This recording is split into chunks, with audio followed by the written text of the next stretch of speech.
आज की इस क्लास में हमने जो टॉपिक पढ़े थे लास्ट क्लास में, उस टॉपिक के न्यूमेरिकल करते हैं। हमने पढ़ा था डिफरेंट मैग्नेटिक क्वांटिटीज में रिलेशन और डिफरेंट मैग्नेटिक क्वांटिटीज की फॉर्मूलाज। सो उन पर बेस्ड जितने भी जो न्यूमेरिकल्स हैं वो न्यूमेरिकल कवर करते हैं। पीछे साथ साथ आपने टॉपिक के सारे न्यूमेरिकल मैंने आपको करवा दिए हैं और साथ साथ उनके न्यूमेरिकल्स आपको टॉपिक के साथ साथ ही करवा रहा हूं। न्यूमेरिकल में कहा गया है magnetic susceptibility of paramagnetic substances 2.7 into 10 to the power -4। यानी मैग्नेटिक ससेप्टिबिलिटी का मतलब है आपको काई की वैल्यू गिवन है। इस न्यूमेरिकल में आपको काई की वैल्यू गिवन है। कितनी गिवन है? 2.27 into 10 की पावर -4। यूनिट लेस होती है ना। It's magnetic permeability and relative permeability आपको कैलकुलेट करनी है। यानी परमेबिलिटी म्यू कैलकुलेट करना है और रिलेटिव परमेबिलिटी भी आपको कैलकुलेट करनी है। क्लियर है? यानी आप ये समझ गए होंगे ये वैल्यू किसकी है? काई की वैल्यू है। और आपसे क्या कैलकुलेट करवा रहा है? परमेबिलिटी और रिलेटिव परमेबिलिटी। आपको यदि ध्यान हो, आपने जब डिफरेंट मैग्नेटिक क्वांटिटीज में रिलेशन डिराइव किया था तो वहां आपके पास में फॉर्मूला आ रहा था mu is equals to mu not into 1 plus chi. Clear है? जहां पे म्यू नॉट को इधर ले आए थे तो आपने mu not upon mu not को नाम दे दिया था mu r, relative permeability. So firstly हम परमेबिलिटी कैलकुलेट कर लेते हैं, म्यू कैलकुलेट कर लेते हैं। ये होता है, अब यहां से म्यू नॉट की वैल्यू फ्री स्पेस की परमेबिलिटी आपको कितनी बताई थी? 4 पाई इंटू 10 की पावर -7। 1 प्लस काई एम की जो वैल्यू है वो आपको गिवन है 2.7 इंटू 10 पावर -4। यहां से इसको सोल्व करेंगे, ये आ जाएगा 4 pi into 10 power -7। 1 plus point ये 000 हो जाएंगे और 2 7। तो ये हो जाएगा 4 पाई इंटू 10 पावर -7 1.00027 अप्रोक्सीमेट 1 ही है ये। अब देखो यहां से आप 4 पाई पाई की वैल्यू कितनी? 3.14। तो ये आ जाएगा करीब कितना? 12.56। 4 पाई देखो 4 into 3.14 into 10 power -7 multiplied by ये वैल्यू है आपकी 1.00027।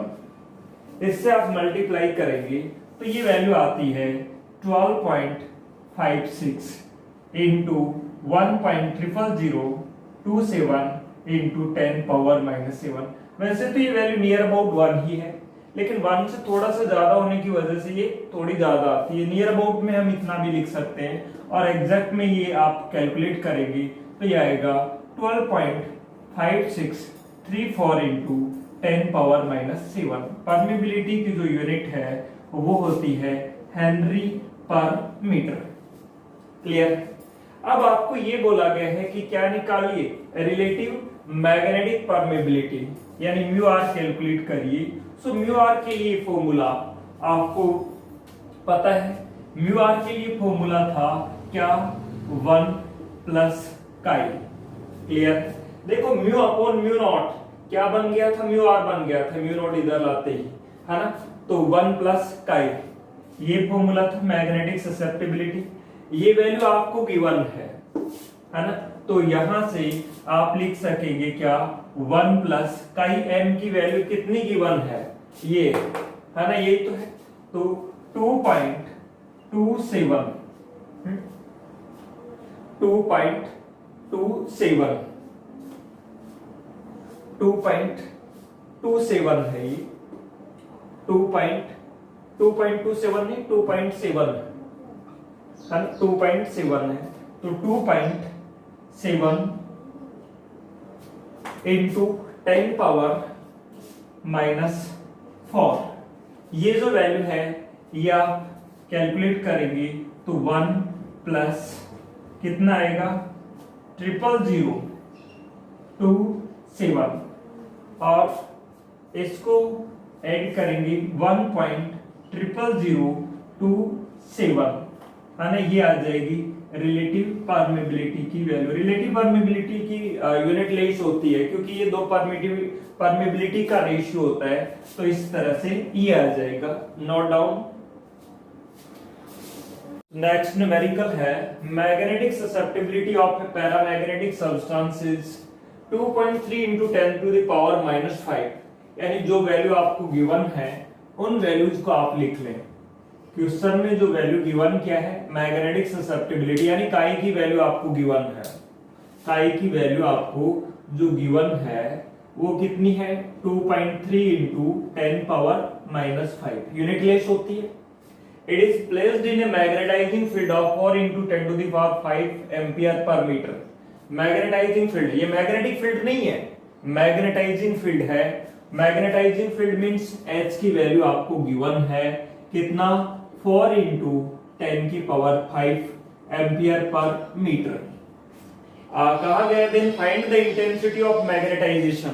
आपको इंटेंसिटी ऑफ मैग्नेटाइजेशन यानी I की वैल्यू कैलकुलेट करनी है। क्लियर है? यानी ये सारी जो वैल्यूज हैं ये हमें गिवन है और हमें कैलकुलेट करना है intensity of magnetisation. Intensity of magnetisation के लिए यदि आपको ध्यान हो फॉर्मूला बताया था I, देखो I डायरेक्टली प्रोपोर्शनल H, फिर आपने कहा था I = chi × H, यही तो कहा था। अब यहां से ये फॉर्मूला था, कहने का मतलब ये तो मैंने समझाने के लिए बताया कि ये ऐसे आया था, फॉर्मूला ये था आपके पास में। तो यहां से जब भी आपको इंटेंसिटी ऑफ मैग्नेटाइजेशन कैलकुलेट करना हो, आप मैग्नेटिक ससेप्टिबिलिटी को मैग्नेटाइजिंग फील्ड से मल्टीप्लाई कर दें। आपको ये वैल्यू गिवन है, ये वैल्यू कितनी है 2.3 × 10⁻⁻5 इनटू H की वैल्यू कितनी गिवन है 4 × 10⁵। तो यहां से ये कैंसिल हो जाएंगे और 2.3 को 4 से मल्टीप्लाई करेंगे, 23 × 4 92 होता है, और पॉइंट ये है ना 9.2 आ जाएगा। यूनिट क्या होती है इंटेंसिटी ऑफ मैग्नेटाइजेशन की, वही होती है जो मैग्नेटाइजिंग फील्ड की होती है, यानी एम्पियर पर मीटर। तो ये आपके पास में आ जाएगा इंटेंसिटी ऑफ मैग्नेटाइजेशन। तो इस तरह से हम क्या कर सकते हैं, इंटेंसिटी ऑफ मैग्नेटाइजेशन कैलकुलेट कर सकते हैं। Note down. Next numerical, an iron wire whose length is 1 meter and cross sectional area is 1 mm square is placed on the axis of solenoid whose magnetizing field is this. Then calculate the magnetic moment of the wire and permeability of the iron is 16 pi into 10⁻⁻5 Henry per meter. ये given है, आपको क्या calculate करना है। देखो जो जो value given है फर्स्टली हम वो लिख लेते हैं, जो गिवन है वो हम लिख लेते हैं। यानी मैग्नेटाइज किसको होना है, आयरन की वायर को होना है जो कि सोलेनॉइड में रखा हुआ है, क्योंकि सोलेनॉइड ने मैग्नेटाइजिंग फील्ड बना रखा है और उस मैग्नेटाइजिंग फील्ड में वो आयरन क्या होगा, मैग्नेटाइज्ड होगा। तो आपको उसका मैग्नेटिक मोमेंट कैलकुलेट करना है, यानी कैपिटल M की वैल्यू कैलकुलेट करनी है। क्लियर? अब फर्स्टली जो वैल्यू गिवन है यहां वो लिख लेते हैं। क्या आपके पास मैग्नेटाइजिंग फील्ड की वैल्यू गिवन है 4 × 10⁻³ एम्पियर पर मीटर, और वायर का लेंथ और क्रॉस सेक्शनल एरिया दोनों ही गिवन है। लेंथ कितनी है 1 metre, cross sectional area given है 1 mm स्क्वायर, है ना, 1 mm स्क्वायर है। 1 mm स्क्वायर को हम किस में कन्वर्ट कर सकते हैं, mm स्क्वायर को हम मीटर स्क्वायर में कन्वर्ट कर सकते हैं, है ना। ये क्या आ जाएगा 10⁻⁻6 मीटर स्क्वायर, क्योंकि यू नो दैट 1 mm = 10⁻³ तो ये एरिया मीटर स्क्वायर में आ जाएगा। अच्छा, आपको और क्या गिवन है, लेंथ भी आ गई। अब आपको कैलकुलेट क्या करना है, आपको कैलकुलेट करना है मैग्नेटिक मोमेंट। क्लियर है? अब मैग्नेटिक मोमेंट के हमारे पास जो फॉर्मूला थे वो क्या था, मैग्नेटिक मोमेंट यदि ध्यान होगा क्या था, इंटेंसिटी ऑफ मैग्नेटाइजेशन पढ़ा था ना, आई क्या था, magnetic moment per unit volume, यही था आई का फॉर्मूला था, magnetic moment per unit volume ये था। या फिर हमारे पास जैसे काई की वैल्यू हमें कहीं गिवन है, काई की वैल्यू भी गिवन नहीं है, एक काई की टर्म में भी था हमारे पास में फॉर्मूला, काई क्या होता था, काई इज इक्वल टू होता है आई अपॉन एच होता है। यदि ध्यान हो आपको, काई का फॉर्मूला क्या होता था, आई अपॉन एच, है ना। हालांकि मैग्नेटिक ससेप्टिबिलिटी अपने को गिवन नहीं है, तो हम ये जानते हैं कि काई को हम लिख सकते हैं क्या, आई अपॉन एच। और आई क्या होता था, magnetic moment per unit volume, देखो ये तो एच है ही, और आई को हम लिख सकते थे magnetic moment per unit volume, ये क्या आ गया, वॉल्यूम। तो ये आपके पास यहां से देखो काई की जो वैल्यू आई है, ये हम क्या लिख सकते हैं, काई की वैल्यू हम लिख सकते हैं chi M is equals to क्या, magnetic moment divided by magnetizing field into volume. Volume है, ध्यान रखें यहाँ, है ना। और वॉल्यूम हम यहां से कैलकुलेट कर सकते हैं। यदि वॉल्यूम की बात करूं मैं, वायर का वॉल्यूम क्या होगा, यदि उसका वॉल्यूम बात करें तो cross sectional area into length, cross sectional area कितना आ रहा है 10 की पावर -6 इंटू लेंथ कितनी है 1, तो कितना आ जाएगा 10 की पावर -6 मीटर क्यूब, ये वॉल्यूम आ जाएगा। ये वॉल्यूम भी हमारे पास है। हमें मैग्नेटिक मोमेंट कैलकुलेट करना है, तो मैग्नेटिक मोमेंट का फॉर्मूला यहां से बन जाएगा क्या, काई इंटू एच इंटू वी। अब ये फॉर्मूला में हमें ये देखना है कि कौन कौन सी वैल्यूज हमारे पास है।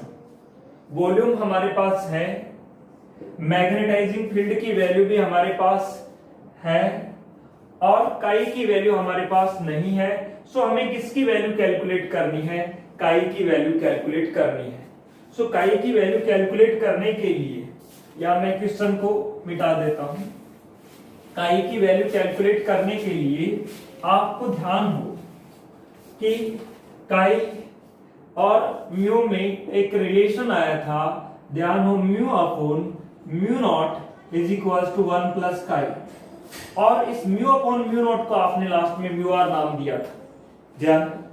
तो यहां से हम काई को लिख सकते हैं क्या, म्यू अपॉन म्यू नॉट -1, और यहां से ये जो काई की वैल्यू है आपके पास में वो आ जाएगी mu upon mu not. Mu क्या है, आयरन, आयरन का ही तो है, मीडियम क्या आयरन है, और आयरन की परमेबिलिटी आपको गिवन थी, कितनी गिवन थी, क्वेश्चन में लिखी हुई थी, कितनी थी 16 पाई इंटू 10 की पावर -5, है ना। और म्यू नॉट फ्री स्पेस की परमेबिलिटी होती है, कितनी होती है 4 पाई इंटू 10 की पावर -1। तो यहां से सोल्व होने के बाद में किसकी वैल्यू आ जाएगी आपके पास में, काई की वैल्यू आ जाएगी। देखो ये वैल्यू आएगी 4, है ना, और ये वैल्यू 10 की पावर -5, तो -2, जो कि ऊपर जाकर के क्या हो जाएगा 10 की पावर +2, जो कि 4 से मल्टीप्लाई होगा तो क्या बन जाएगा 400। तो ये वैल्यू आ जाएगी 400 -1, यानी 399 आ जाएगी। क्लियर है? अब ये वैल्यू आने के बाद में हमें सारी वैल्यूज अब इनकी जरूरत भी नहीं है, ये नोट कर लो आप, ये जो आया था इस साइड वाला, ये नोट करने के बाद में हमें देखो m की वैल्यू चाहिए। अब हमारे पास किसकी वैल्यू भी आ गई, काई की वैल्यू भी आ गई। तो मैग्नेटिक मोमेंट यहां जैसे ही हम इसमें रखेंगे, ये तो जो आंसर था आपका क्वेश्चन के साथ में जो मैंने बताया था कि इसका आंसर ये आएगा, वो लिखा हुआ है। अब देखो यहां से मैग्नेटिक मोमेंट है ये, इसमें सब्स्टिट्यूट करेंगे वैल्यू, यानी मैग्नेटिक मोमेंट क्या आपका काई, है ना, magnetic susceptibility into H into V volume है जो कि 10 की पावर -6 था ना, और मैग्नेटाइजिंग फील्ड भी आपको गिवन था। ये जो सारी जो वैल्यूज है ये यहाँ पे रखेंगे तो आपके पास किसकी वैल्यू आ जाएगी, ये वैल्यू आ जाएगी मैग्नेटिक मोमेंट की। क्लियर है, मैग्नेटिक मोमेंट की यहाँ वैल्यू आप इजीली निकाल सकेंगे, है ना। तो ये वैल्यू आपके पास है, ये वैल्यू आपको क्वेश्चन में गिवन थी एच की मैग्नेटाइजिंग फील्ड की, वी की आप वैल्यू कैलकुलेट कर चुके। ये सारी वैल्यूज यहाँ रखेंगे तो क्या आएगा 1.596 और यूनिट क्या होगी एम्पियर इनटू मीटर स्क्वायर। तो इस तरह से हम क्या कैलकुलेट कर लेंगे इसका मैग्नेटिक मोमेंट, सारी वैल्यूज आपके पास है ना, नोट डाउन। नेक्स्ट न्यूमेरिकल में a bar magnet of cross sectional area, एक बार मैग्नेट है जिसका क्रॉस सेक्शनल एरिया गिवन है आपको क्वेश्चन में। क्रॉस सेक्शनल एरिया कितना गिवन है 0.40 सेंटीमीटर स्क्वायर, है ना, एरिया सेंटीमीटर स्क्वायर में गिवन है। तो आपको जो गिवन है यहाँ पे 0.40 सेंटीमीटर, या फिर आप इसको कह सकते हैं 40 सेंटीमीटर है, और इसको आप मीटर स्क्वायर में बदलेंगे, है ना, 40 सेंटीमीटर स्क्वायर को मीटर स्क्वायर में कन्वर्ट कर लें तो ये आ जाएगा 4 इंटू 40 इंटू 10 की power -6 metre square, -4 metre square. Centimetre square है उसको किस में बदलना आपको, मैं ये 40 सेंटीमीटर है ना, 40 नॉट 40 सेंटीमीटर, 0.40 सेंटीमीटर स्क्वायर है। तो इसको हम लिख सकते हैं 40 इंटू 10 की पावर -4 मीटर स्क्वायर। क्लियर है, और इसको लिख सकते हैं हम क्या 4 इंटू 10 की पावर -5 मीटर स्क्वायर। ये एरिया आपको गिवन है बार मैग्नेट का। आगे क्या कहा गया है, इसको मैग्नेटाइजिंग फील्ड में रखा गया है। उस मैग्नेटाइजिंग फील्ड यानी H की वैल्यू भी आपको गिवन है। H की वैल्यू कितनी गिवन है 4000 एम्पियर पर मीटर। फिर ये कहा गया है the magnetic flux passing through the bar magnet, यानी फाई की वैल्यू, फ्लक्स की वैल्यू गिवन है। मैग्नेटिक फ्लक्स है ये, कितना है मैग्नेटिक फ्लक्स, ये है 5 इंटू 10 की power -5 weber. Find the magnetic induction, यानी B की वैल्यू फाइंड करनी है। मैग्नेटिक फील्ड का दूसरा नाम क्या है मैग्नेटिक इंडक्शन, या इंटेंसिटी ऑफ मैग्नेटिक फील्ड भी बोल देते हैं। अच्छा, मैग्नेटिक ससेप्टिबिलिटी यानी काई की वैल्यू फाइंड आउट करनी है, और इंटेंसिटी ऑफ मैग्नेटाइजेशन यानी आई की वैल्यू फाइंड आउट करनी है। तो जैसे आपके पास में जब इलेक्ट्रिक फ्लक्स होता था जिसका फॉर्मूला होता था E इंटू ए, है ना, उसी तरह से यहाँ पे मैग्नेटिक फ्लक्स होगा जिसका फॉर्मूला होगा मैग्नेटिक फील्ड इनटू एरिया। तो यहां से आप ये कह सकते हैं कि फाई का फॉर्मूला क्या होता है B इंटू ए, और ये मैग्नेटिक फ्लक्स का फॉर्मूला होता है मैग्नेटिक फील्ड इनटू एरिया, और इलेक्ट्रिक फ्लक्स का फॉर्मूला क्या होता था इलेक्ट्रिक फील्ड इनटू एरिया। तो यहां से मैग्नेटिक फील्ड की वैल्यू आ जाएगी आपके पास B की वैल्यू, वो क्या आ जाएगी 5 divided by A. 5 magnetic flux की वैल्यू आपको गिवन है, कहां देखो मैग्नेटिक फ्लक्स 5 गिवन है, 5 इंटू 10 की पावर -5 डिवाइडेड बाई एरिया कितना है 4 इंटू 10 की पावर -5, ये कैंसिल हो जाएगा 1.25 आ जाएगा, तो 1.25 टेस्ला यूनिट हो जाएगी। तो मैग्नेटिक फील्ड आ जाएगा। मैग्नेटिक फील्ड के बाद में आपको किसकी वैल्यू कैलकुलेट करनी है H की वैल्यू कैलकुलेट काई की वैल्यू कैलकुलेट करनी है। लेकिन काई की वैल्यू कैलकुलेट करने के लिए आपके पास फॉर्मूला है, काई तो क्या होता है mu r plus mu r होता था 1 प्लस काई। तो काई की वैल्यू कैलकुलेट करने के लिए आपको क्या चाहिए म्यू आर की वैल्यू चाहिए, और म्यू आर की वैल्यू कैलकुलेट करने के लिए आपको म्यू की वैल्यू चाहिए। तो फर्स्टली हम किसकी वैल्यू निकाल लेते हैं म्यू की वैल्यू निकाल लेते हैं, क्योंकि म्यू की वैल्यू हमें चाहिएगी, मीडियम की परमेबिलिटी हमें चाहिएगी। तो इसलिए हम यहाँ म्यू निकाल लेते हैं। म्यू क्या होता है बी और एच का रेशियो। बी की वैल्यू आपके पास आ चुकी है कितनी 1.25 divided by H magnetising field आपको गिवन है, कितना है 4000, तो यहाँ किसकी वैल्यू आ जाएगी आपके पास, परमेबिलिटी की वैल्यू आ जाएगी, है ना, जो भी ये आई है, ये 1.25 डिवाइडेड बाई 400 है ना, ये आई। अब ये वैल्यू आने के बाद में देखो यहाँ पे आपको किसकी वैल्यू चाहिए, मैं यहाँ ये तो जो वैल्यू गिवन थी वही लिखी है, आपको काई की वैल्यू कैलकुलेट करनी थी, और काई का फॉर्मूला क्या होता है, देखो मैंने यही बताया था आपको कि mu r is equal to 1 plus chi, या chi is equal to mu r minus 1, है ना, मैग्नेटिक। अब देखो म्यू आर को क्या लिखते थे आप, म्यू डिवाइडेड बाय क्या, म्यू नॉट माइनस 1, तो म्यू की वैल्यू ये है, और म्यू नॉट की वैल्यू कितनी होती है, ये वैल्यू आप कितनी रखेंगे, ये वैल्यू रखेंगे आप, इसकी जगह क्या रखेंगे, इसकी जगह रखेंगे 4 पाई इंटू 10 की पावर माइनस 7, और म्यू की ये जो कैलकुलेटेड वैल्यू है वो रखेंगे, यहां से आपके पास किसकी वैल्यू आ जाएगी, मैग्नेटिक ससेप्टिबिलिटी, ये वैल्यू कितनी आनी चाहिए, ये आनी चाहिए। फिर आपको क्या कैलकुलेट करना है, intensity of magnetisation. Intensity of magnetisation का फॉर्मूला क्या होता है, देखो इंटेंसिटी ऑफ मैग्नेटाइजेशन, ये है ना, इंटेंसिटी ऑफ मैग्नेटाइजेशन का फॉर्मूला होता है काई इंटू एच। काई की वैल्यू यहां से आ चुकी होगी आपके पास, एच की वैल्यू आपको मैग्नेटाइजिंग फील्ड की वैल्यू गिवन है, तो ये आप इसकी जगह रखेंगे, तो ये वैल्यू कितनी आनी चाहिए, 9.90 इंटू 10 की पावर 5 एम्पियर पर मीटर। तो इस तरह से आप इस न्यूमेरिकल को सोल्व कर सकते हो। नेक्स्ट न्यूमेरिकल पे बढ़िए। नेक्स्ट न्यूमेरिकल में देखिए, a ferromagnetic rod of dimension 5 cm 1 cm into 0.5 cm, LBH है, एक तरह से आप ये कह सकते हैं क्यूबॉइड शेप में है, L B और H, इस तरह से रोड होगी, इस तरह से रोड होगी, आप ये मान सकते हैं इस तरह से, है ना, तो L B और H इस तरह से दी हुई है इसकी, है ना, ये इसके डायमेंशन देने का मतलब वॉल्यूम गिवन आपको, एक तरह से आप ये कह सकते हो, यहाँ पे क्या गिवन है, LBS देने का मतलब वॉल्यूम गिवन है, इसका वॉल्यूम कैलकुलेट कर सकते हो आप LBH से।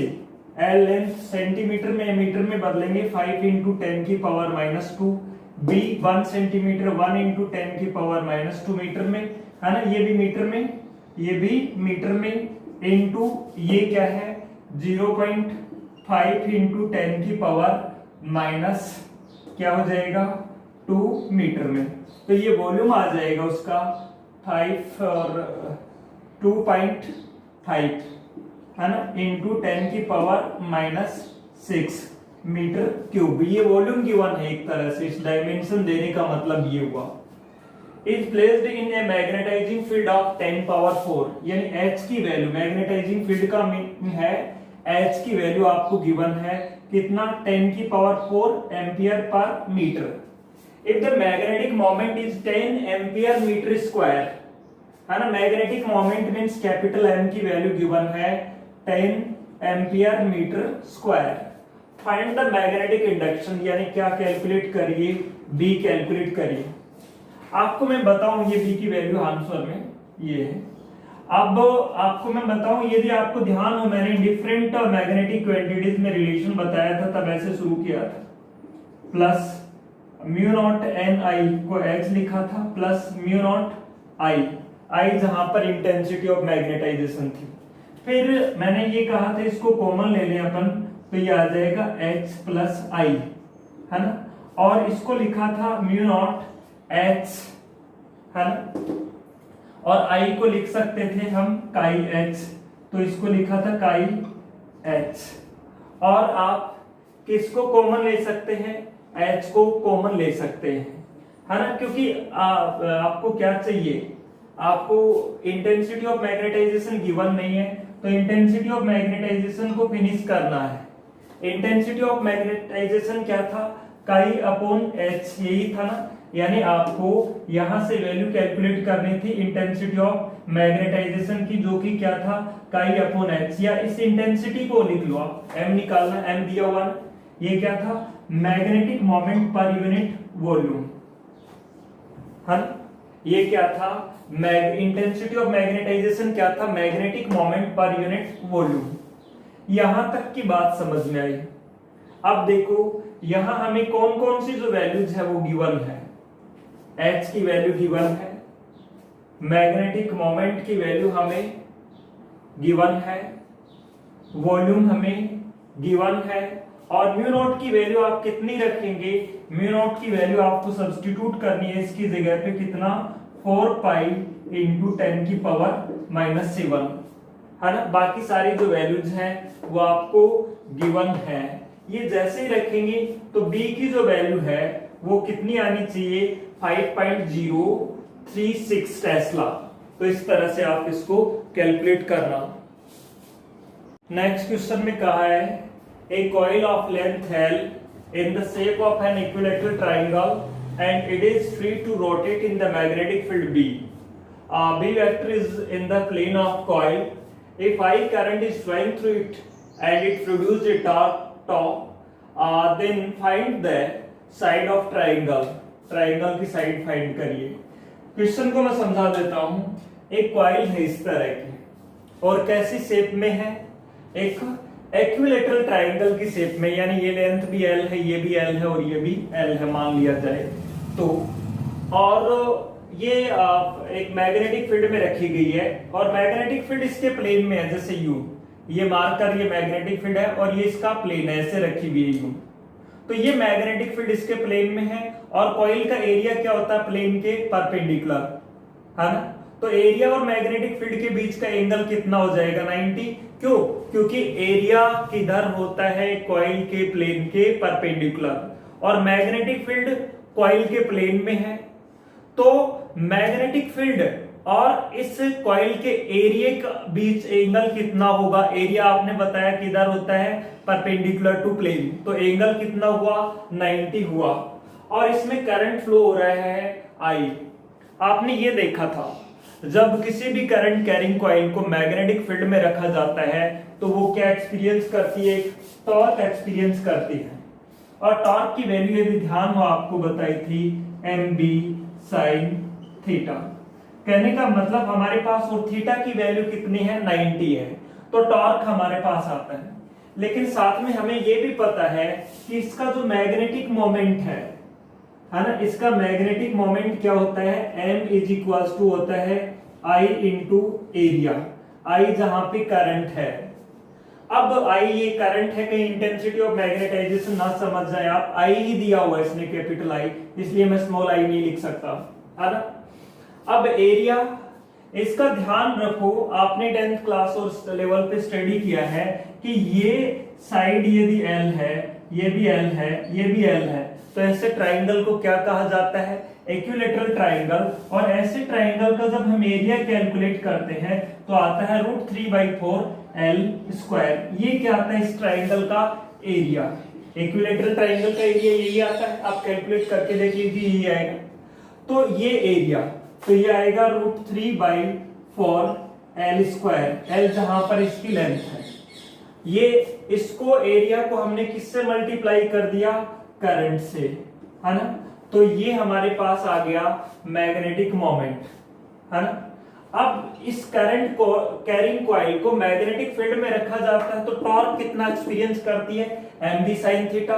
तो लगने वाला टॉर्क क्या होता है mb sin theta, but theta की वैल्यू क्या है 90, तो tau is equals to mb sin 90 या tau is equals to m into b। ये बात क्लियर है। तो ये जो टॉर्क है यहां m की वैल्यू सब्स्टिट्यूट करिए, क्या होगा I √3/4 L स्क्वायर। ये किसकी जगह सब्स्टिट्यूट किया m की जगह इंटू b। आपको इसकी लेंथ फाइंड आउट करनी है, लेंथ का मतलब L, तो यहां क्रॉस मल्टीप्लाई कर दीजिए इसको, क्या I L square I √3b L square is equals to 4 into tau, है ना। या फिर L square is equal to 4 tau divided by I root 3b, है ना, b इंटू आई रूट 3 आ गए। अब l की वैल्यू दोनों साइड क्या ले लें आप, स्क्वायर रूट ले लें, तो स्क्वायर रूट लेंगे दोनों साइड, तो ये वैल्यू देखो क्या हो जाएगी, दोनों साइड स्क्वायर रूट लेंगे तो ये वैल्यू l की वैल्यू आ जाएगी आपके पास में l इज इक्वल टू 4 का तो क्या हो जाएगा, ये इसकी पावर ये है 1/2, है ना, इसकी पावर क्या हुआ आंसर में 1/2, ये है आंसर, इसकी पावर कितनी होगी 1/2। तो देखो इसका रूट लेंगे तो ये तो क्या होगा 2 और tau divided by root 3b I, इसका रूट लेंगे, रूट का मतलब पावर क्या 1/2। इस तरह से आपके पास में लेंथ क्या आ जाएगी इसकी, ये आ जाएगी, है ना, नोट डाउन।